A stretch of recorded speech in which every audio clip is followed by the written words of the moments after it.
कितनों पिसाइल बाकी मैदान ना भइल। पवन राजा के बजा दे कोई बाजा, ऐसा कोनो माई के लाल पैदा ना भइल। कैसे कि टहनी के पीछे अब टहनी के मौत के साया बन के मंडराई, और टहनी के खोदल कब्र में धोनी के दम आई। धोनी के दुश्मनी हमारा से बात हमारे तक रख। बदला लेने के जोश में रिश्ता के पवित्रता के भंग करे कोशिश मत कर साहब, नहीं तो कहीं हमारे से टक गई ना तो फाड़ दे। JV Production।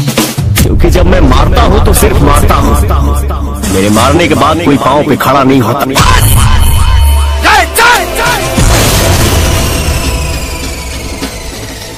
ना तो तोरा बॉडी में इतना छेदा कि डॉक्टर भी कंफ्यूज हो जाएगी कौन छेदा कौना कामयाब है। कुत्ते शेर का शिकार नहीं करते। रही बात अकड़ की, अकड़ इतना है कि तेजाब पे पड़ जाए तो वो भी जल जाए।